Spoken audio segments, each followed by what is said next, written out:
What's up guys? I hope you are doing well. I am Veer. Welcome to study IQ. ये देखिए कितनी शानदार बात बोली गई है. अपने हिसाब से जियो. लोगों की सोच का क्या, वो तो कंडीशन के हिसाब से बदलती रहती है. अगर चाय में मक्खी गिरी तो चाय को फेंक दो, क्योंकि चाय जो होती है वो 5 रुपए की होती है. और अगर घी में मक्खी गिरी तो मक्खी को फेंक दो, क्योंकि यहाँ पे हजारों में दाम पहुंच जाता है. तो इसलिए लोगों की तो सोच यही है. अगर कल आप लोगों का सिलेक्शन होता है तो जो दोस्त आपको कभी मिलते भी नहीं होंगे, फोन भी नहीं करते होंगे, सबसे पहले फेसबुक पर अपडेट कर देंगे आपके साथ में, अगर उनके पास में कोई पिक होगी कि देखो ये मेरा दोस्त है. तो यही कंडीशन है. तो अगर लोगों के हिसाब से सोचकर अपने आप को परेशान रखोगे तो जिंदगी भर परेशान ही रहोगे. तो कभी भी उनके हिसाब से नहीं, अपने हिसाब से सोचो और अपने आप का जो टाइम है कंप्लीटली उसको अच्छे से यूटिलाइज करो और लाइफ में आगे बढ़ो. ओके, तो आज 9 सितंबर है. देख लेते हैं कौन कौन से द हिंदू के आर्टिकल हम लोगों को डिस्कस करने हैं.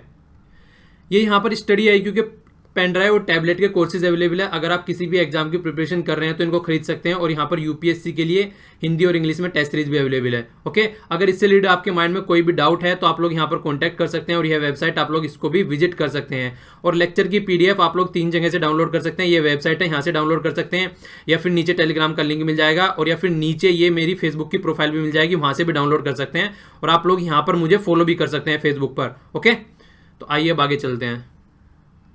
ये वाला आर्टिकल यहाँ पर मुंबई ब्लास्ट केस से रिलेटेड है. इस वाले आर्टिकल में देखिए वही सारी बातें डिस्कस की गई हैं फिर से. तो एग्जाम के पॉइंट ऑफ व्यू से तो ये काम का है नहीं. बाकी की इन्फॉर्मेशन मैंने आप लोगों को सभी को दे दी थी, तो यहाँ पर एग्जाम के पॉइंट ऑफ व्यू से अच्छा आर्टिकल नहीं है.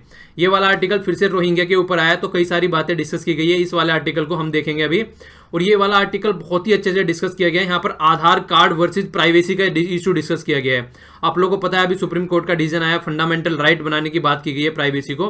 तो उसके बैकग्राउंड में इसको बताया गया है कि जिस तरीके से अब सुप्रीम कोर्ट के डिसीजन के बाद में जो आधार कार्ड का डेटा कलेक्शन करने की बातें है उसको किस तरीके से रखा जाता है, उसको भी कंप्लीटली चेंज करना चाहिए. उसको भी फिर से इनको रिव्यू करना चाहिए. जो आधार कार्ड का सिस्टम हमारी कंट्री में चल रहा है, तो उसके ऊपर यहाँ पर फोकस दिया गया है.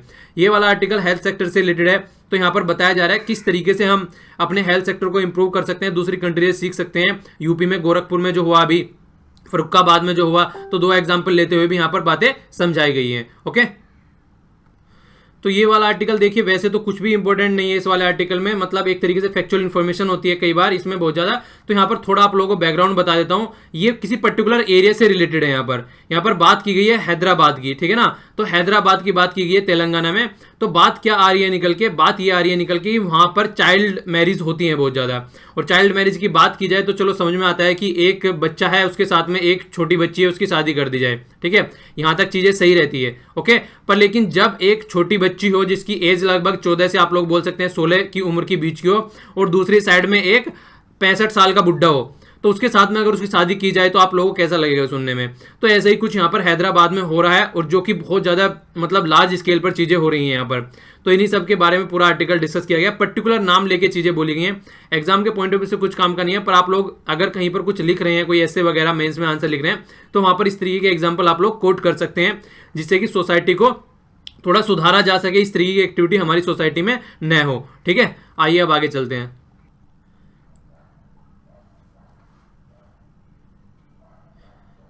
देखिए आइए अब अपना आर्टिकल देख लेते हैं. यहाँ पर आर्टिकल में यहाँ पर बात की गई है आधार की, आधार के डेटा की यहाँ पर बात की गई है. किस तरीके से यहाँ पर आधार में अब चेंजेस करने चाहिए, जिस तरीके से यहाँ पर फंडामेंटल राइट के जो इश्यूज थे वो चेंज होते हुए नजर आ रहे हैं, तो उसी तरीके से यहाँ पर अब आधार कार्ड को भी चेंज कर देना चाहिए. ठीक है, तो सबसे पहले तो आप लोग यहाँ पर देख सकते हैं ये आधार कार्ड आप लोगों को ऐसा मिला हुआ है. हर एक इंडियन को लगभग मिल चुके हैं आधार कार्ड. तो ये वाला इस तरीके का यहाँ पर ढांचा बना होता है, इस तरीके का ये आप लोगों को स्ट्रक्चर यहाँ पर दिखती है. तो यहाँ पर कई तरीके से इंफॉर्मेशन ली जाती है, स्कैन किया जाता है आंखों को, फिंगरप्रिंट्स वगैरह लिए जाते हैं. तो वो सारी इंफॉर्मेशन को यहाँ पर एक एक करके चीजों को बताया जाएगा. तो जीन ड्रीजी जी के द्वारा आर्टिकल लिखा गया है. ये एक सोशल साइंटिस्ट भी हैं, तो काफी अच्छे आर्टिकल लिखते हैं, खासकर सोसाइटी से रिलेटेड ये यहाँ पर आर्टिकल लिखते हैं. ओके, तो यहाँ पर वही बात बोली गई है कि देखिए जो फाउंडेशन आप लोगों ने आधार कार्ड का बनाया था, अब उसको चेंज कर देना चाहिए जब से सुप्रीम कोर्ट का डिसीजन आया है उसको देखते हुए. ठीक है, तो अब राइट टू प्राइवेसी वाले इशू को भी आपको लोगों को इसमें इंक्लूड करना चाहिए, और जजमेंट का ये वेलकम करते हुए यहां पर बोल रहे हैं. ओके, अब आगे बात बोल रहे हैं गवर्नमेंट के बारे में. देखिए गवर्नमेंट ने हमेशा से क्या किया है, मैक्सिमम ये राइट टू प्राइवेसी वाले राइट को पहले से ही मना करते हुए आए हैं. हम लोगों ने कई सारे आर्टिकल देखे थे पास्ट में, कई सारी बात वहां पर डिस्कस की गई थी कि किस तरीके से ये राइट टू प्राइवेसी वाले जो इशू है उस पर मना करते हैं कि राइट टू प्राइवेसी नहीं होना चाहिए. उसके बारे में कई बार जिक्र कर चुके हैं. पर लेकिन अब जिस दिन से फंडामेंटल राइट टू प्राइवेसी को बनाया गया है सुप्रीम कोर्ट के द्वारा, उसी दिन से यहां पर गवर्नमेंट के जो है वो रवैया चेंज हो गया है। अब अजय भूषण पांडे जो कि सीईओ हैं किसके, यूनिक यहां पर इसको याद रखिएगा, ठीक है ना, ये भी कई बार क्वेश्चन पूछ लिया जाता है। तो यह unique identification authority of India, तो यूआईडीआई इसको बोला जाता है। तो यहां पर जो ये यूआईडीआई है ये इसके सीईओ हैं। जो सारी चीजें यहाँ पर आधार कार्ड से रिलेटेड इसी के अंडर में रहती है और यही इसी हिसाब से इसको मतलब कंट्रोल करके चलती है। जो इन्फॉर्मेशन है, जो बातें हैं, जो भी इंप्लीमेंटेशन आधार कार्ड से रिलेटेड कोई स्कीम का होना है। तो इन्होंने बोला है अब कि देखिए आधार कार्ड से जो आधार कार्ड से रिलेटेड जो प्राइवेसी का इशू है, हम हमेशा उसका ध्यान रखते हैं, हम कभी भी उसका हनन नहीं करते हैं। तो जजमेंट से पहले या अब बाद में उस पर कोई इफेक्ट नहीं पड़ने वाला है। जो आधार कार्ड में जो भी चीजें हम लोगों ने कर रखी हैं वो सारी प्रॉपर चीजों का इन्वेस्टिगेशन करके प्रॉपर चीजों को ढंग से रखा गया है। ऐसा नहीं है कि हम प्राइवेसी का कोई हनन यहां पर कर रहे हैं। ओके, आज जाकर आप लोग अपना आधार कार्ड को ढंग से देखिएगा। और आप लोगों के लिए क्वेश्चन है यहाँ पर, जो आधार कार्ड से रिलेटेड इशू है यहाँ पर, तो इससे रिलेटेड क्वेश्चन ये है कि जो यहाँ पर बात की गई है यूआईडीएआई की, आप लोगों को ये बताना है किस मिनिस्ट्री के अंडर में इसको रखा गया है। स्टैट्यूटरी बॉडी है, इसको ला के द्वारा बनाया गया है, ठीक है ना। तो किस मिनिस्ट्री के अंडर इसको रखा गया, तो आप लोगों से ये क्वेश्चन है, तो बताइएगा इसको थोड़ा सा। ओके, आगे क्या बातें बोल रहे हैं कि आधार कार्ड का मैटर है, अगर उसको देखा जाए तो आधार कार्ड से रिलेटेड जो भी चीजें यहाँ पर है वो फंडामेंटल राइट का जो अब राइट बनाया गया है, फंडामेंटल राइट जो प्राइवेसी को उसका हनन करते हैं, उसके लिए खतरा है आधार कार्ड। ये बात यहां पर बोली गई है। क्यों? क्योंकि इसको कई तरीके से आप लोग यहां पर समझ सकते हैं। जिस तरीके से आधार कार्ड को यहां पर ऑपरेट किया जाता है हमारी कंट्री में, वो बहुत ही खतरा हो सकता है प्राइवेसी को, पर लेकिन इसको बहुत ही आप लोग देख सकते हैं पुअरली अंडरस्टूड किया जाता है, इसको इग्नोर कर दिया जाता है। पर लेकिन अगर देखा जाए तो बात कर रहे हैं यहां पर सेंट्रल आइडेंटिटी डेटा रिपोजिटरी, ठीक है ना, CIDR इसको बोला जाता है। तो CIDR के तहत भी अगर बातें रखी जाए तो यहाँ पर ये एक तरीके से प्राइवेसी का जब इशू आता है तो सारा डेटा ही अपने पास में रखते हैं। पर लेकिन किसी को भी ये डेटा नॉर्मली गवर्नमेंट के बोलने पर, जिस तरीके से आप लोग देख सकते हैं कोई सिम वगैरह लेने जाते हैं या कोई और भी एक्टिविटी होती है, तो वहां पर डेटा आराम से वो इसको एक्सेस कर सकते हैं, ठीक है। तो उसी के बारे में कई सारी बातें यहाँ पर बोली जा रही है। तो इसको भी बहुत ज्यादा सिक्योर बोला जाता है गवर्नमेंट के द्वारा, पर लेकिन ऐसा कुछ यहाँ पर देखने को मिलता नहीं है। तो क्या बातें बोली जा रही है, दो रीजन यहाँ पर बताए जा रहे हैं जो कि मिसलीडिंग है। एक रीजन क्या है, तो ये बोला जाता है कि जो यहां पर रिलेटेड इंफॉर्मेशन रखी हुई है उसको कोई भी एक्सेस नहीं कर सकता है। पर लेकिन ऐसा कुछ नहीं है, वो आराम से शेयर की जा सकती हैं, उनको आराम से शेयर किया जा भी रहा है। सेकंड जो बोला गया, सेकंड तो ज्यादा ही डेंजर यहां पर बताया गया इनके द्वारा। तो ये क्यों इतना डेंजर बताया गया, इसलिए बताया गया कि 3 तरीके की इंफॉर्मेशन यहां पर इन्होंने बात करने की कोशिश की है। एक तो बायोमेट्रिक इंफॉर्मेशन, दूसरी यहां पर आइडेंटिटी इंफॉर्मेशन, तीसरी पर्सनल इंफॉर्मेशन। तो तीनों इंफॉर्मेशन को ये समझाने की कोशिश करेंगे अब आगे। यहां पर 3 डिफरेंट टाइप की प्राइवेसी का बात बोली गई है इन तीनों इंफॉर्मेशन के तहत। तो तीनों इंफॉर्मेशन को बताएंगे और सबसे ज्यादा इशू किसके साथ में कनेक्टेड है ये भी आगे आगे आप लोगों को देखने को मिलेगा।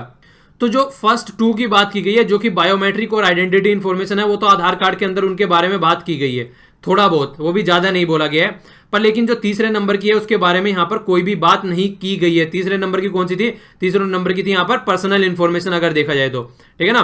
तो पर्सनल इंफॉर्मेशन के बारे में यहां पर कोई भी बात एक्ट के अंदर नहीं की गई है। तो जो यहां पर बात पहले भी बोली, जैसे अभी यहां पर इन्होंने कि बिगेस्ट थ्रेट है ये इसके लिए, जो प्राइवेसी वाले इशू के लिए। तो यहां पर जो थर्ड इंफॉर्मेशन है उसके बारे में तो बात की गई है, पर लेकिन सबको अलग अलग से यहां पर समझाया भी गया है। तो पहले बात की गई है बायोमेट्रिक इंफॉर्मेशन की। तो बायोमेट्रिक इंफॉर्मेशन को अगर देखा जाए तो जिस तरीके से यहां पर फिंगर्स प्रिंट लिए जाते हैं, आइरिस को स्कैन किया जाता है, फोटोग्राफ लिए जाते हैं, तो ये सारी चीजें अपनी जगह है। पर लेकिन अगर यहां पर एक टर्म और यूज की गई है, core biometric information. Core biometric information के तहत कि देखिए जब बायोमेट्रिक इंफॉर्मेशन की बात आती है तो फिंगरप्रिंट्स आप लोग ले रहे हैं, आइरिस स्कैन आप लोग ले रहे हैं, पर लेकिन यहां पर फोटोग्राफ भी ले रहे हैं, जबकि उसको साइड में रखना चाहिए। तो ये सारी बातें हैं। आइडेंटिटी इंफॉर्मेशन के तहत क्या चीजें आती है, एड्रेस आप लोगों का लेते हैं, डेट ऑफ बर्थ वगैरह लेते हैं, फोन नंबर लेते हैं, ये सारी चीजें लेते हैं। और यहां तक कि अगर पर्सनल इंफॉर्मेशन की अब बात की जाए, जो कि एक्ट में इंक्लूड ही नहीं कर रखा है, यहां पर इसको भी आइडेंटिफाई किसी न किसी तरीके से कर लिया जाता है। और पर्सनल इंफॉर्मेशन के अंदर जिसको इन्होंने अलग रख दिया है, उसके अंदर यहां पर आइडेंटिटी जो इंफॉर्मेशन है वो तो अपने आप ही आ गई, क्योंकि पर्सनल इंफॉर्मेशन की बात यहां पर कर रखी है। तो ये तो एक तरीके से सबसे पहले तो इसको एक्ट के अंदर लेकर आना चाहिए था, और इसी को इन्होंने बाहर रख दिया, क्योंकि ये कॉम्बिनेशन है आइडेंटिटी इंफॉर्मेशन के साथ में मिला के, और दूसरी अदर इंफॉर्मेशन जैसे कि हो गया कहां पे ट्रेवल कर रहे हैं, किस तरीके से कौन सा फोन यूज कर रहे हैं, कहां पर क्या क्या अर्निंग हो रही है, क्या क्या खरीद रहे हैं हम लोग। तो वो सारी भी इंफॉर्मेशन किसी न किसी हद तक इनडायरेक्ट और डायरेक्ट वे में बिग डेटा के तहत गवर्नमेंट के पास में रहती है। और जबकि इसको यहां पर क्या किया इन्होंने, इसको प्राइवेसी का जो इसको आधार का एक्ट है उसके अंदर इसको रखा नहीं है। तो ये तो और भी बड़ी थ्रेट हो गई, जो कि बड़ी लार्ज स्केल पर चीजें थी वो इसके अंदर रखा नहीं है, उसका तो कोई भी हनन कर सकता है इस तरीके से। तो आधार कार्ड में दो चीजों पे फोकस किया गया है, बायोमेट्रिक इन्फॉर्मेशन और आइडेंटिटी इन्फॉर्मेशन। और ये दोनों ही इन्फॉर्मेशन जिनको बोला जाता है बहुत ज्यादा सेफ है, ये भी आराम से हैक कर ली जाती है, कई बार आप लोगों को न्यूज में देखने को मिलता होगा। और ये भी सेफ इसलिए की जा रही है क्योंकि एक्ट में रख दिया गया है, वरना इनका भी कोई भी ध्यान नहीं दिया जाता, इनको भी उसी तरीके से छोड़ दिया जाता जिस तरीके से नॉर्मल इन्फॉर्मेशन दूसरी छोड़ी गई है। कोई भी उनको एक्सेस कर सकता है और कोई भी उनका गलत यूज कर सकता है। आगे एक इशू और देख रहे हैं, यहां पर बोल रहे हैं कि देखिए जो नॉर्मली जब एक्ट बनाया गया था तब बातें कुछ और थी, ठीक है, तब बातें कुछ और बोली गई थी, सेक्शन 8 की बात की गई है, उस टाइम पर कुछ और बातें बोली गई थी, पर अब बातें कुछ और बोली जा रही हैं। उस टाइम पर क्या बोली जा रही थी कि अगर आपका कोई आधार नंबर किसी के पास में है और वो जाकर उसको कंप्यूटर में आधार कार्ड नंबर डालता है, ठीक है, तो आधार कार्ड नंबर अगर डालेगा कंप्यूटर में डालेगा तो ये वेरीफाई करने के लिए था कि ये सही पर्सन का आधार कार्ड नंबर है या नहीं है, तो वहां पर वो वेरीफाई करने के लिए था और आंसर येस और नो में देना था। पर लेकिन अगर आज की डेट में कोई आपका आधार कार्ड नंबर डालता है तो वहां पर आपकी सारी इंफॉर्मेशन खुलकर आ जाती है, डेट ऑफ बर्थ क्या है, कहां के रहने वाले हैं, क्या क्या, तो ये सारी बातें खुलकर आ जाती है। तो सेक्शन 8 के अंदर इस तरीके की चीजें नहीं होनी चाहिए थी, ओके, तो इसको रिवाइज करने के लिए बोला है इन्होंने, ठीक है, कि चीजें जिस तरीके से आप लोगों ने रख दी है यहां पर, तो वो बहुत ही ज्यादा खतरा है जो प्राइवेसी का फंडामेंटल राइट यहां पर आ रहा है। तो इस तरीके से आप लोग आज की डेट में अगर कोई सिम भी वगैरह लेने जाते हैं तो वहां पर आपका आधार कार्ड नंबर डालेंगे और पूरी इंफॉर्मेशन वहां पर खुलकर आ जाएगी। तो ये इसको गलत बता रहे हैं, जब से खासकर प्राइवेसी को फंडामेंटल राइट बनाया गया तब से लेकर आज तक। तो ये सिम वाला इशू हो गया इस तरीके से, तो आराम से उसको एक्सेस कर सकते हैं। इसके अलावा जो दूसरी बात यहां पर बोली जा रही है, दूसरी बात ये बोली जा रही है कोर बायोमेट्रिक इन्फॉर्मेशन की, जिसके अंदर फोटो भी इंक्लूड कर ले रहे हैं आप लोग, ठीक है। इसके अलावा देखिए आगे क्या, इसको तो इंक्लूड करना नहीं चाहिए वैसे एक तरीके से देखा जाए तो मिसयूज इसका हो सकता है। आगे देखिए ये तो एक साइड में हो गया, ये तो दूसरी एजेंसीज है जो इसको आराम से एंजॉय कर सकती हैं। इसके अलावा गवर्नमेंट पे तो कोई रोकी टोक नहीं है। गवर्नमेंट ने इसमें जो एक्ट के अंदर एक बात बोली है कि नेशनल सिक्योरिटी की अगर बात आती है तो सब डेटा को गवर्नमेंट आराम से देख सकती है, तो हमारी पर्सनल इंफॉर्मेशन आराम से गवर्नमेंट देख सकती है। तो जो यहां पर बात बोली गई नेशनल सिक्योरिटी, तो ये बहुत ही इलास्टिक एक तरीके से नेचर की टर्म है, मतलब इसको किस तरीके से नापा जा सकता है, इसको ऐसे थोड़ी ना नेशनल सिक्योरिटी तो किसी भी बात को बोलकर बोल सकते हैं कि नेशनल सिक्योरिटी थ्रेट में है यहाँ पर, तो किसी भी बात को लेकर ये हमारी सारी जो इंफॉर्मेशन है उसको एक्सेस कर सकते हैं। तो ये तो बहुत ही गलत बात हो गई ना, इस तरीके से हमारी सारी प्राइवेसी का यहाँ पर हनन हो रहा है अगर देखा जाए तो। भले ही गवर्नमेंट कर रही है पर लेकिन यहाँ पर कर तो रही है ना वो, नॉर्मली पहले से ये इसको बोलते हैं कि प्राइवेसी नहीं होनी चाहिए, तो ये तो इनको सारी आप लोगों ने डायरेक्ट एक्ट के अंदर ही बातें लिख रखी है, गवर्नमेंट को तो खुली छूट है हमारा डेटा यूज करने की। तो आधार कार्ड को अगर देखा जाए तो आधार कार्ड जो राइट टू प्राइवेसी जो बनाया गया फंडामेंटल राइट उसके जस्ट अपोजिट में है, 180 डिग्री एंगल पर आप लोग बोल सकते हैं, दोनों का अगर एक रहेगा तो दूसरा नहीं रहेगा, ठीक है, तो वो बात बोली जा रही है। तो इसलिए जो आधार कार्ड के अंदर जो बातें आप लोगों ने रखी गई है उनको फिर से आप लोग रिकंसिडर कीजिए, फिर से देखिए कि जो पर्सनल इंफॉर्मेशन है उनको किस तरीके से आप लोग सिक्योर रख सकते हैं, और सुप्रीम कोर्ट ने जो जजमेंट दिया है अभी उसके हिसाब से आप लोगों को चलना चाहिए, ये बातें यहां पर बोली गई है। तो फंडामेंटल राइट के तहत जो बातें आ रही हैं आप लोगों को वो ध्यान रखनी है, ये यहां पर सजेशन दिया जा रहा है आर्टिकल के तहत कंप्लीटली, ठीक है ना। तो आप लोग ये बताइए अच्छा फंडामेंटल राइट के तहत जो प्राइवेसी को रखा गया वो किस आर्टिकल के तहत रखा गया है, कई बार पास्ट में बता चुका हूं, तो आर्टिकल ये वाला जरूर याद रखिएगा जो कि नया कम से कम नया इशू है अभी, ठीक है ना, तो इसको आप लोग याद रखिएगा। नेक्स्ट वाला आर्टिकल देखिए यहाँ पर सुमित्रा घोष जी के द्वारा लिखा गया है। यहाँ पर बातें क्या बोली जा रही है, यहाँ पर बातें ये बोली जा रही है कि जिस तरीके से हमारी कंट्री में आज की डेट में हेल्थ सिस्टम है और जिस तरीके से हमारे यहाँ पर पॉपुलेशन भी इंक्रीज हो रही है, तो बढ़ाने के बजाय जितना और ज्यादा यहाँ पर आप लोगों को इन्वेस्टमेंट बढ़ाना चाहिए था, स्टेट गवर्नमेंट ये दिख रही है कि उसको और ज्यादा घटाती जा रही है। आप लोगों को ये याद रखना है कि जो हेल्थ सिस्टम है वो स्टेट लिस्ट में आता है, ठीक है, ये काफी इंपॉर्टेंट है। इसीलिए जब भी कोई किसी स्टेट में कोई दुर्घटना होती है तो सेंट्रल गवर्नमेंट अपना पल्ला झाड़ लेती है और वो बोलती है कि ये स्टेट का सब्जेक्ट है, हम इसमें क्या कर सकते हैं, ठीक है, तो इसलिए आप लोगों को याद रखना है।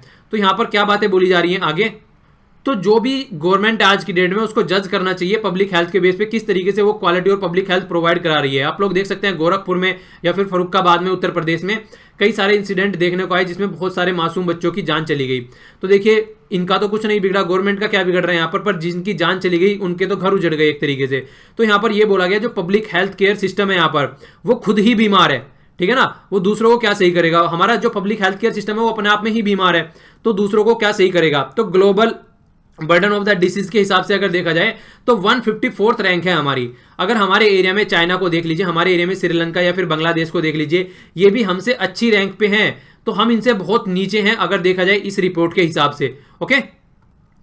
और इतना कुछ होते हुए भी टाइम टाइम पर देखिए रिपोर्ट आती रहती है, बताया जाता है कि आपकी क्या कंडीशन है हेल्थ सेक्टर में, फिर भी उस पर कोई वर्क करना नहीं चाहता है। ये तो बात है ये स्टेट सब्जेक्ट में, वो तो मैंने आप लोगों को बता दिया। इसके बाद भी स्टेट सब्जेक्ट भी जो स्पेंडिंग है वो घटती हुई जा रही है, जो उनका खर्चा है वो घटता हुआ जा रहा है। 2002 में बोला गया था यहाँ पर लगभग इतने पैसे खर्च किए जाते थे, ठीक है ना, तो यहाँ पर आज की डेट में वो घट के, ये देखिए डेटा जो है ना, इस तरीके से आप लोगों को डेटा याद नहीं रखना है, ठीक है, बहुत सारा डेटा होता है, इस तरीके से डेटा याद नहीं रखना है, बस आप लोगों को ये याद रखना है कि पहले ज्यादा खर्चा किया जाता था, अब उसको कम खर्चा किया जा रहा है। यहाँ पर फोकस वैसे भी यूपी में दिया जा रहा है, उत्तर प्रदेश गवर्नमेंट के ऊपर, ठीक है।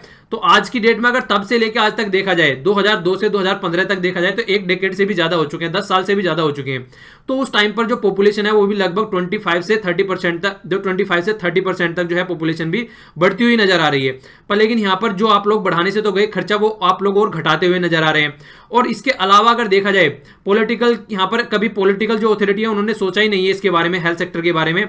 वो तो अपना ये देखते हैं कि वोट कहां से ज्यादा मिलेगी, उस पर ज्यादा फोकस दिया जाता है। फार्म लोन माफ हो गया, या लोगों को रिझाना, कभी किसी को टीवी दे दिया, किसी को साइकिल और किसी को लैपटॉप बांट दिए, तो इन चीजों पर ज्यादा फोकस किया जाता है एज कंपेयर टू जो एजुकेशन पर ज्यादा फोकस किया जाए और हेल्थ पर ज्यादा फोकस किया जाए। तो ये बातें यहाँ पर बोली गई है कि जहां फोकस देना चाहिए, जिससे हमारा ह्यूमन कैपिटल निकल के आता है और जो कि इकोनॉमी में डायरेक्टली प्रोपोर्शनली बहुत ज्यादा इंपैक्ट डालता है। डायरेक्टली इकोनॉमी बहुत ज्यादा बढ़ जाएगी अगर हम अपनी ह्यूमन को ह्यूमन कैपिटल बनाए और उनको स्किल के ऊपर ज्यादा फोकस दिया जाए। पर ऐसा कुछ नहीं देखने को मिलता है किसी भी, बहुत कम स्टेट गवर्नमेंट है जो इस पर अच्छे से फोकस देकर चलती है। मैक्सिमम जो है बहुत ज्यादा पिछड़ा हुआ नजर आता है ये एरिया। अगर दूसरी कंट्री में देखा जाए तो साइंटिफिक डिस्कवरीज होती हैं, टेक्नोलॉजी यूज की जाती है, गवर्नमेंट भी बहुत ज्यादा एफर्ट डालती है वहां पर हमारी कंट्री में ऐसा कुछ देखने को ही नहीं मिलता। हमारी कंट्री में इस तरीके से, जिस तरीके से डिस्कवरी की जाती है, हमारे यहाँ पर जेनरिक ड्रग्स बनाई जाती हैं, वो भी एक तरीके से काम चोरी का काम किया जाता है। मतलब उस पर खर्चा ना करना पड़े, रिसर्च ना करनी पड़े, जेनरिक दवाई बना लेते हैं, हालांकि वो पुअर के लिए अच्छी होती है, उनको सस्ते में मिल जाती है, पर लेकिन खुद भी तो कुछ फोकस देकर चलो ना। इसलिए बिल्कुल आप लोग पल्ला झाड़ रहे हो अपनी साइड से तो। और आप लोगों ने देखा कुछ दिनों पहले हमने एक आर्टिकल डिस्कस किया था जहां पर बोली गई थी कि जो प्राइवेट ऑथोरिटी है आज की डेट में उनको भी एक जगह दी जाएगी, कहां पर, हॉस्पिटल्स के अंदर, ठीक है, ताकि वो भी एक पर्टिकुलर एरिया को हैंडल कर सकें। ओके, तो वो बातें हम लोग ऑलरेडी डिस्कस कर चुके हैं। तो और उसमें ज्यादा उसमें इन्वेस्टमेंट करने से तो गई और पल्ला झाड़ती हुई नजर आ रही है गवर्नमेंट। ये बात यहां पर। इसके अलावा अगर देखा जाए दूसरी कंट्री के बारे में जिक्र किया गया है, तो दूसरी कंट्री के हिसाब से अगर देखा जाए यहाँ पर वर्ल्ड वार सेकंड से बात की गई है, तो वर्ल्ड वार सेकंड से बहुत सारी कंट्री ऐसी हैं, खासकर यूरोपियन कंट्री को अगर बोला जाए तो उन्होंने बहुत लार्ज स्केल पर जो हेल्थ सेक्टर है उसको अपने अंडर में ले लिया है। बात की जाए नेशनल हेल्थ सर्विस की यूके की, तो 1948 से लेकर यहाँ पर जो फंड किया जाता है वो मैक्सिमम वो दिया जाता है गवर्नमेंट के द्वारा, पब्लिक फंडिंग की जाती है। देखिए यहाँ पर दो बात होती है, आप लोगों को याद रखना है। अगर पब्लिक फंडिंग की जाती है तो इसका मतलब पब्लिक का यूज यहाँ पर स्टेट से होता है, गवर्नमेंट से होता है, ना कि पब्लिक से होता है। पब्लिक का जब नाम आता है वहां पे प्राइवेट की बात की जाती है। इंडिविजुअली अगर कोई बीमार है तो अपने ऊपर कितना खर्चा कर रहा है, तो वो प्राइवेट इन्वेस्टमेंट होता है। पब्लिक की बात आती है तो पब्लिकली गवर्नमेंट कितना खर्च कर रही है वो बात यहां पर की जाती है।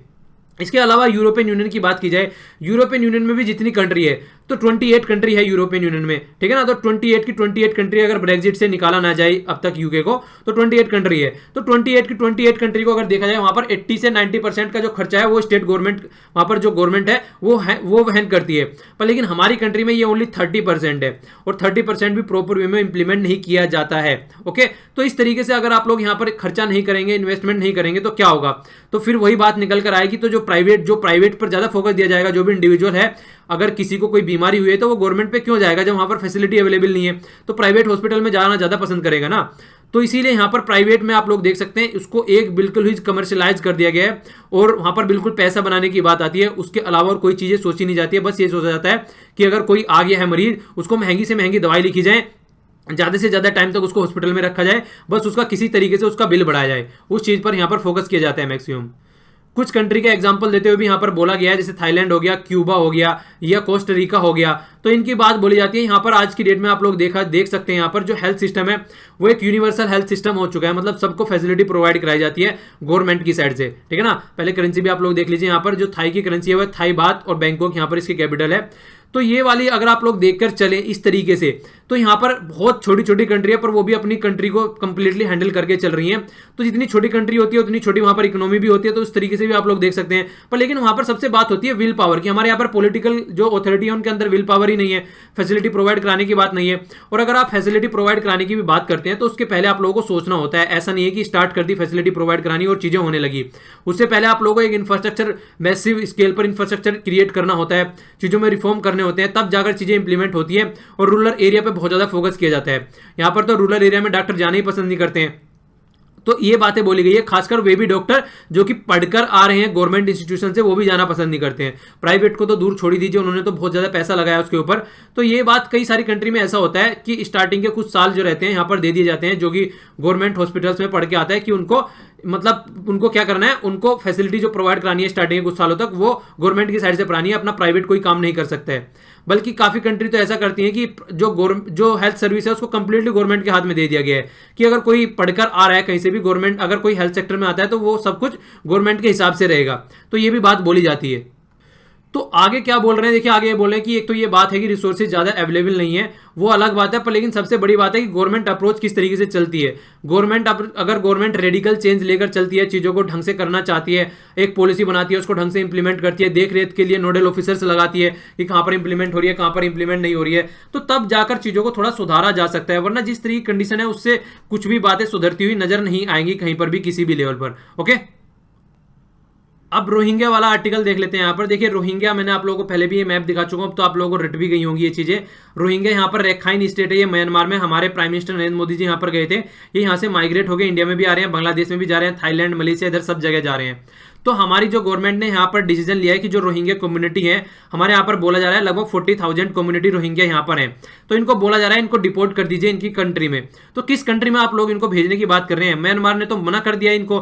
म्यांमार ने तो अपना सेंसस भी किया था वहां पर 2014 में, वहां पर भी इनको काउंट करने से मना कर दिया है। तो म्यांमार तो इनको मान ही नहीं रहा है कि हमारी कंट्री के सिटीजन है। म्यांमार तो ये मानता है कि ये बंगाली पीपल है, या तो बांग्लादेश के या फिर इंडिया के बंगाल एरिया से आते हैं ये। तो म्यांमार ने जो उनको मान ही नहीं रहा है, तो उसमें तो आप लोगों का यहाँ पर उनको भेजना तो फिर एक तरीके से ये ह्यूमैनिटी के खिलाफ हो गया अगर देखा जाए तो। आप लोग अगर उनको वापसी बोलने को भेज रहे हैं, वापसी सेंड करने का मतलब ये होता है कि ये पर्टिकुलर एरिया है तुम्हारा, यहाँ पर आप लोगों का घर है, आप लोग वहां पर जाइए। पर लेकिन जो कंट्री इनको सिटीजन मान ही नहीं रही है, तो वहां पर कौन सा इनका घर हो गया। तो अभी सुप्रीम कोर्ट का डिसीजन आया, देखिए सुप्रीम कोर्ट में केस गए यहाँ पर, तो यहाँ पर बोला गया था कि हमको वहां पर वापसी मत भेजिए, वहां पर इनके साथ में बहुत ज्यादा अत्याचार हो रहे हैं। एक तो मेजोरिटी बुद्धिस्ट कम्युनिटी है, वो इनके साथ में अत्याचार करती है। दूसरा जो यहाँ पर जुंटा जो इनकी मिलिट्री है, वो इनके साथ में अत्याचार करती है। और जो यहाँ की लीडर है आंग सांग सुई की, तो वो यहाँ पर कुछ बोल नहीं रही है। क्यों नहीं बोल रही है? यहाँ पर डेमोक्रेसी का ट्रांसफॉर्मेशन हो रहा है अगर देखा जाए तो। अब तक यहाँ पर मिलिट्री रूल था, तो मिलिट्री से अब जो पावर आती जा रही है वो पॉलिटिकल ऑथोरिटी के हाथ में आती जा रही है। तो वो इसलिए चुप है कि अगर वो कुछ बोलेंगे तो पता चला फिर से चीजें चेंज हो गई, क्योंकि आज की डेट में मिलिट्री के हाथ में कई सारी गवर्नमेंट है यहाँ पर, ठीक है। तो कई सारी वो मिनिस्ट्री है यहाँ पर, मिनिस्ट्री उन्हीं के हिसाब से चलती है। और बहुत सारे जो मेंबर ऑफ पार्लियामेंट जिस तरीके से हमारे यहाँ पर चुनकर आते हैं, मेंबर ऑफ पार्लियामेंट भी कई सारे ऐसे हैं यहाँ पर जिनको यहाँ पर सीटें दी गई हैं इसके अंदर, मतलब गवर्नमेंट के अंदर यहाँ पर उनकी मिनिस्ट्री की भी कई सारी सीटें उनकी एक तरीके से रिजर्व कर ली जाती है कि इन पर तो आर्मी और मिलिट्री के ही कैंडिडेट आ पाएंगे, ठीक है। तो इस तरीके की भी कंडीशन है यहाँ पर अगर देखा जाए तो। और वहां तक तो छोड़िए, वो तो फिर भी हम कर रहे हैं, चलो इनको डिपोर्ट करने की बात करिए, इनकी कंट्री में इनको वापसी भेजने की बात करिए। इसके अलावा कितना बड़ा काम हम लोग कर रहे हैं। अभी सुमित्रा महाजन जी की अध्यक्षता में बाली में एक कॉन्फ्रेंस हो रही थी, वहां पर जो बातें निकल के आ रही थी, तो उनमें क्या बातें बोली गई? उनमें ये बातें बोली गई है, नॉर्मली जो म्यांमार में हो रहा है हम वहां पर भी उसके खिलाफ आवाज उठाने के लिए तैयार नहीं है। क्यों? हम ये सोच रहे हैं अगर हम म्यांमार में जाकर वहां पर कुछ बोलेंगे तो म्यांमार चाइना की तरफ को मिलना स्टार्ट हो जाएगा, ठीक है। तो हमने उससे भी एब्सटेन कर दिया, उसमें भी हमने जाना पसंद नहीं किया, जबकि हमारे सारे पड़ोसी वहां पर गए हैं। सारे पड़ोसी ने जाकर पार्टिसिपेट किया और बोला है कि कुछ ना कुछ इसका सोल्यूशन निकालो। तो हमने तो वहां पर बोलना भी पसंद नहीं किया अपने रिलेशन को देखते हुए। तो हम बहुत ही नैरो अप्रोच अपना के चल रहे हैं। हम सोच रहे हैं कि बस म्यांमार के साथ में हमारे रिलेशन अच्छे हो जाए, बाकी जो भी चीजें चल रही हैं उनको इग्नोर कर दिया जाए। तो ये हमारी जो सोसाइटी का नेचर है उसके खिलाफ है, जिस बेस पर हमारी डेमोक्रेसी रखी हुई है उसके खिलाफ है अगर देखा जाए तो, जो स्टेप आप लोग ले रहे हैं आज की डेट में। आखिरी में फिर घूम फिरकर ये यही बोलते हैं कि जो जिनका कुछ घर ही नहीं है, आप लोग उनको कहां भेजना चाह रहे हैं? आप लोग एक बार इस क्वेश्चन का आंसर दे दीजिए। भेजा उसको जाता है, अगर किसी को पकड़ के लेके आ गए पाकिस्तान में या फिर इंडिया में किसी को पकड़ लिया, तो उसको बोलेंगे भैया तू पाकिस्तान का है, पाकिस्तान चला जा। इंडिया को बोलेंगे तो इंडिया में है, इंडिया का है तो इंडिया में चला जा। अगर कोई किसी को पता ही नहीं है, अगर जो मानने से ही मना कर दिया कि हमारे सिटीजन नहीं है, तो उनको आप लोग भेज कहां रहे हैं ये तो बता दीजिए एक बार। तो ये क्वेश्चन आर्टिकल वाले लिखने वाले यहाँ पर पूछ रहे हैं। ओके, अब आइए न्यूज एनालिसिस का पोर्शन देख लेते हैं। न्यूज एनालिसिस में यहाँ पे काफी अच्छी इन्फॉर्मेशन है, इसके बारे में कई बार क्वेश्चन भी पूछा जा सकता है। यहाँ पर बात की जा रही है, पहले क्या होता था, अगर कोई हवाई जहाज से यात्रा कर रहा है तो वहां पर कई तरीके से बदतमीजी कर दिया करता था और उस पर कोई भी रोक टोक नहीं रहती थी। पर लेकिन अब ऐसा कुछ नहीं है।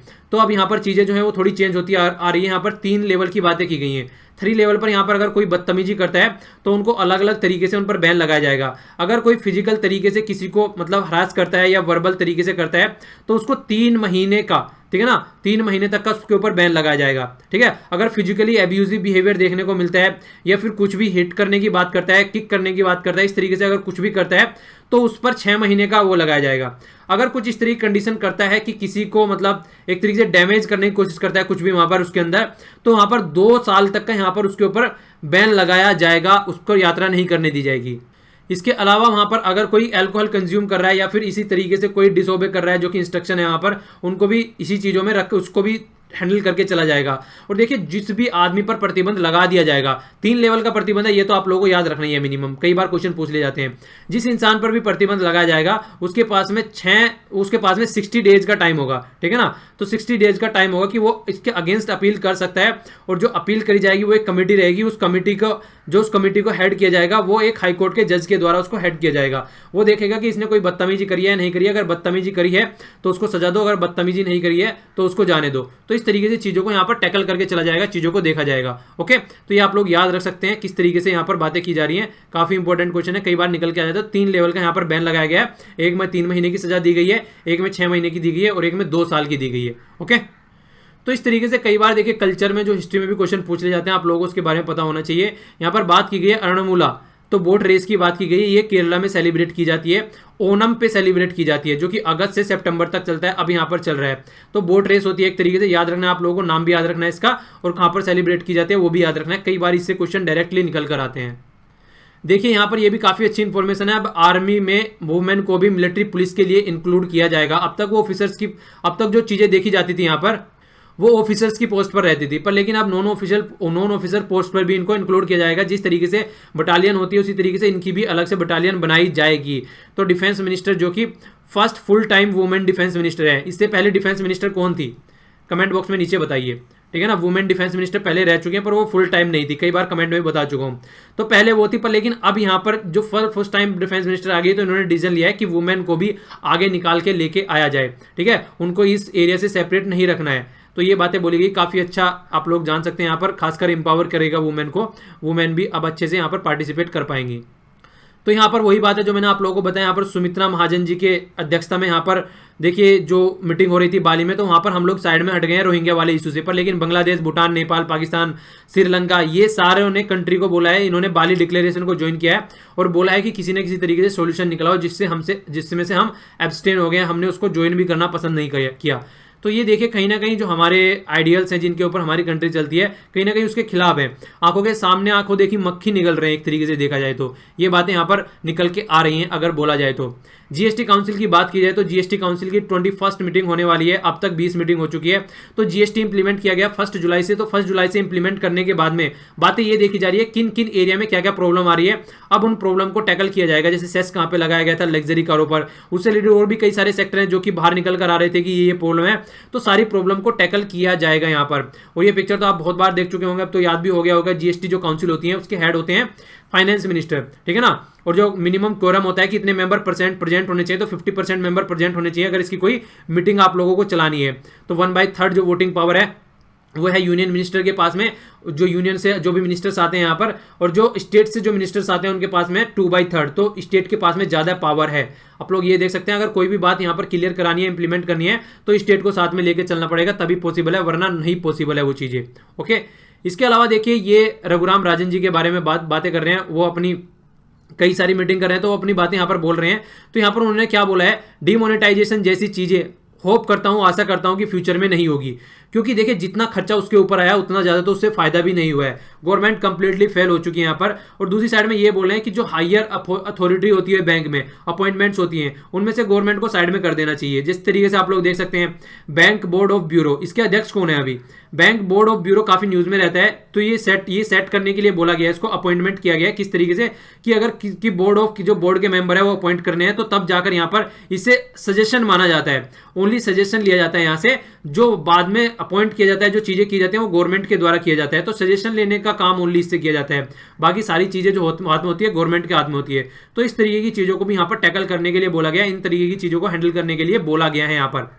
ओके तो यहाँ पर सोच समझकर गवर्नमेंट को काम करना चाहिए, तब जाकर आप लोग देख सकते हैं डिमोनेटाइजेशन के टाइम पर क्या हुआ। वरना डिमोनेटाइजेशन के टाइम पर आरबीआई की साइड से कोई इस तरीके का प्रोटेस्ट देखने को नहीं मिला, कोई भी ऐसी बातें देखने को नहीं मिली। इस एक तरीके से वहां पर उसकी ऑटोनॉमी को हनन किया जा रहा था, पर फिर भी आरबीआई कुछ नहीं बोल रहा था वहां पर। तो इस तरीके की चीजें नए देखने को मिले फ्यूचर में, तो ये बात यहाँ पर बोली जा रही है। देखिए इनकम इनइक्वलिटी की बात यहाँ पर की जा रही है। हमारी कंट्री में आज की डेट में एक बहुत ज्यादा गरीब है वो गरीब ही रहता जा रहा है, और जो अमीर है वो अमीर ही अमीर होता जा रहा है। तो यहाँ पर बात की गई है इनकम इनइक्वलिटी जो 1922 में थी, 1922 में जो इनकम इनइक्वलिटी थी वो आज की डेट में और भी ज्यादा बढ़ गई है। ठीक है, यहाँ पर क्या बोला गया है, 1% टॉप जो है यहाँ पर वो 21% टोटल इनकम रखते हैं। ठीक है, जब ये बात बोली गई थी 1930 में, पर लेकिन बीच में जाके ये थोड़ा सा ड्रॉप हो गया। ठीक है ना, तो यहाँ पर 6% के करीब हो गया, पर लेकिन आज की डेट में जो आ चुका है ये 22% पे आ चुका है।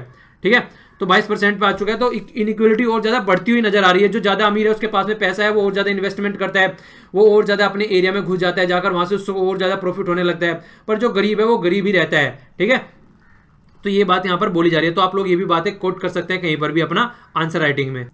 अफ्रीका में देखिए आप लोग अगर नॉर्दर्न अफ्रीका को देखें तो वहां पर बहुत बड़ा डेजर्ट है। अच्छा डेजर्ट का नाम बताइए, चाइना में डेजर्ट है उसका नाम बताइएगा, इंडिया में डेजर्ट है उसका नाम बताइएगा, और अफ्रीका में जो बहुत बड़ा डेजर्ट है उसका नाम बताइएगा, खासकर नॉर्थ वाले जो पोर्शन में है। ठीक है, कई बार मैच करने के लिए आ जाता है, बाकी जब मंडे में आंसर दूंगा तो आप लोगों को बताऊंगा ये।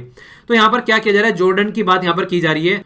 तो सी वाटर को यूज किया जा रहा है यहाँ पर वेजिटेबल को ग्रो करने के लिए, प्रोड्यूस करने के लिए। ठीक है, तो जॉर्डन में हो रहा है। तो वाटर जो आप लोग जानते हैं कि बहुत ज्यादा वाटर पुअर कंट्री है, लगभग 90% डेजर्ट है वहां पर। तो इसके अलावा यहाँ पर जो यूज किया जा रहा है, ये प्रोजेक्ट यहाँ पर नॉर्वे और यूरोपियन यूनियन के द्वारा यहाँ पर फंडेड किए जा रहे हैं। तो काफी हद तक अच्छे स्केल पर यहाँ पर काम किया जा रहा है। तो आप लोग देख सकते हैं यहाँ पर पिक्चर भी है ये, किस तरीके से यहाँ पर सब्जियां उगाई जा रही हैं। तो देखिए हमारी कंट्री में अगर देखा जाए, हमारे यहाँ पर सारी चीज़ें एक नॉर्मल तौर पे हम लोगों को सब चीज़ें मिल जाती है। हर तरीके का मौसम मिल जाता है, हर तरीके की यहाँ पर आप लोग देख सकते हैं, हर तरीके का एरिया यहाँ पर आप लोगों को देखने को मिलता है। इतनी सारी लैंग्वेज हैं, हर तरीके के यहाँ पर आप लोगों को सिटीजन देखने को मिल सकते हैं, सारे रिलीजन देखने को मिलते हैं। तो हमारी कंट्री तो बहुत ही लकी है हम लोग कि यहाँ पर पैदा हुए हैं। तो आप लोगों को थोड़ा सा उसको अच्छे से देख के चलना चाहिए, नेगेटिव वे में नहीं देखना चाहिए। यहाँ पर बात की जा रही है, जो साइंटिस्ट है वो फ्यूल मेक करने की बात कर रहे हैं, खासकर जो बात कर रहे हैं किसकी, यहाँ पर बात कर रहे हैं मेथनॉल बनाने की। मेथनॉल बनाने की बात कर रहे हैं ऑक्सीजन से, जो कि एयर में ऑक्सीजन होती है, तो उससे बनाने की बात कर रहे हैं। देखिए काफी अच्छा भी हो सकता है और गलत भी स्टेप हो सकता है, वो तो डिपेंड करता है कि किस तरीके से हम उसको यूज करते हैं। क्योंकि अगर देखा जाए नॉर्मली अगर गन आदमी रखता है तो गन क्या किस लिए रखता है, आदमी अपने को सेफ रखने के लिए रखता है। पर लेकिन अगर उसी गन से फिर दूसरे के ऊपर गोली भी छोड़ी जा सकती है आराम से। अच्छा एग्जांपल ले सकते हैं मोबाइल का। अगर मोबाइल को ढंग से यूज किया जाए तो मोबाइल बहुत प्रोडक्टिव चीज है, अगर नेगेटिव यूज में किया जाए तो इससे भी बहुत बड़े बड़े खतरे क्रिएट किए जा सकते हैं। तो वही बातें हैं। अब देखिए आगे आने वाले टाइम में कितना फायदा इससे देखने को मिलता है, वो तो टाइम ही बताएगा। ओके, यहाँ पर मैंने आप लोगों से लेक के बारे में पूछा था जिसमें बहुत ज्यादा पोल्यूशन रहता है, खासकर आग भी लगी रहती है कई बार। तो बेलांदूर लेक है, बेंगलोर में पड़ती है ये। ठीक है ना। टेंपल की बात की थी म्यांमार में, तो आनंदा टेंपल है जिसको डैमेज कर दिया गया था 2016 के अर्थक्वेक के द्वारा। इसके बाद में मैंने टॉम पूछा था, तो जहांगीर की टॉम के बारे में पूछा था, तो ये लाहौर में है, पाकिस्तान में, आउटसाइड द इंडिया है। गौरी लंकेश पत्रिका के बारे में मैंने पूछा था, तो ये वीकली मैगजीन है, इनके फादर के द्वारा स्टार्ट की गई थी, पी लंकेश जी के द्वारा। ओके, इसके अलावा देखा जाए तो मर्डर जो जर्नलिस्ट की मैंने बात की थी, तो नरेंद्र दाभोलकर, एम कुलबर्गी और गोविंद पंसारे, तो इनके मर्डर हो चुके हैं। जिस तरीके से लंकेश जी का मर्डर किया गया है गोली मारकर उनके घर के सामने। ओके, सेक्युलरिज्म का अगर कॉन्सेप्ट देखा जाए तो 42nd कॉन्स्टिट्यूशन अमेंडमेंट के तहत इसको ऐड किया गया था 1976 में। World press freedom index produce किया जाता है रिपोर्ट विदाउट बॉर्डर के द्वारा। ओके, तो आप लोग यहाँ पर पीडीएफ डाउनलोड कर सकते हैं इसकी कंप्लीट, आप लोगों को सारे लिंक नीचे मिल जाएंगे, तो एंजॉय कर सकते हैं चीजें। ओके, तो लेक्चर पसंद आता है तो लाइक कीजिए, नहीं पसंद आता तो डिसलाइक कीजिए, और चीजों को शेयर भी कर दिया कीजिए जिससे कि दूसरों को भी फायदा हो सके। आज के लिए इतना ही। Thanks a lot for listening. जय हिंद।